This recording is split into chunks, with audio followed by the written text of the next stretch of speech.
ஹரஹர சங்கர ஜெய் ஜெய் சங்கர. மகாபெரிவா ஸ்ரீமடத்தில் இருந்த காலகட்டம் அது.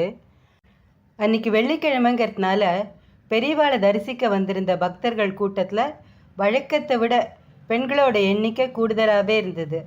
பக்தர்களுக்கு பிரசாதம் கொடுத்துட்டு இருந்த பெரியவா திடீர்னு பெண்கள் கூட்டத்தை பார்த்து, ஸ்திரீகள் எல்லாம் வரிசையிலேருந்து ஒதுங்கி ஒரு இடத்துல உட்காந்து அம்பாள் ஸ்லோகங்களை சொல்லுங்கன்னார். கொஞ்ச நேரத்துக்கெல்லாம் ஸ்ரீமடத்தோட வாசலில் வளையல் வாங்குறீங்களா வளையல் அப்படின்னு ஒரு சத்தம் கேட்டது.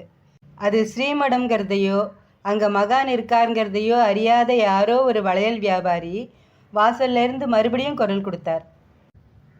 எல்லாரும் குரல் வந்த திசையை பார்த்தா அந்த சத்தம் இடைஞ்சலாக இருந்ததுனால சிலர் வளையல் வியாபாரியை அங்கேருந்து போக சொல்கிறதுக்காக எழுந்திருந்தா. யாரும் எதிர்பார்க்காத விதமாக மகா பெரியவர் குரல் கொடுத்தார். அந்த வளையல் வியாபாரியை விரட்டாதேங்கோ, உள்ளே வர சொல்லுங்கோ.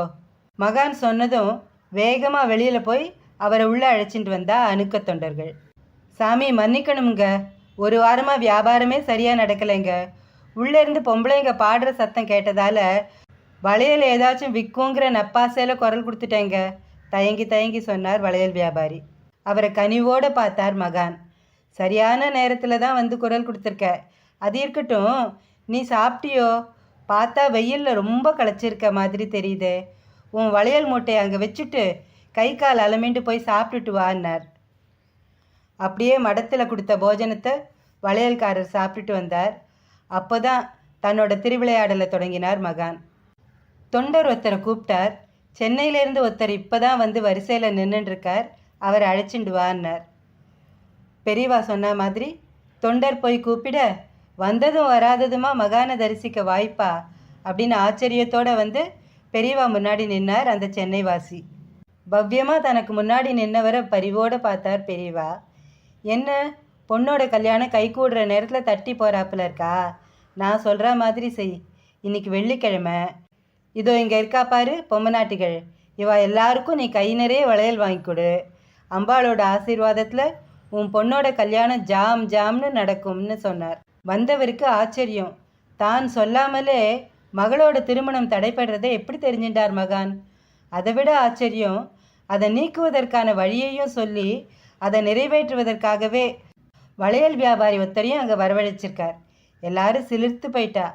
அங்கே இருந்த எல்லா பெண்களுக்கும் மகானோட ஆணைப்படி வளையல் வாங்கி தந்தார் சென்னைவாசி. அதோட முடிவில் நடந்தது தான் பேரதிசயம். எல்லா பெண்களுக்கும் கை நிறைய வளையல் வாங்கியதும் வளையல்காரர்கிட்ட ஒரு ஜோடி வளையலை தவிர வேறு எதுவுமே விஞ்சலை. அந்த அளவுக்கு கன கச்சிதமாக தீர்ந்தது மொத்தமும். ஒரு டசன் வளையலாவது விற்குமான்ற ஏக்கத்தோடு வந்த வியாபாரி முகத்தில் ஒட்டு மொத்தமும் விற்ற மகிழ்ச்சி பிரதிபலிச்சுது.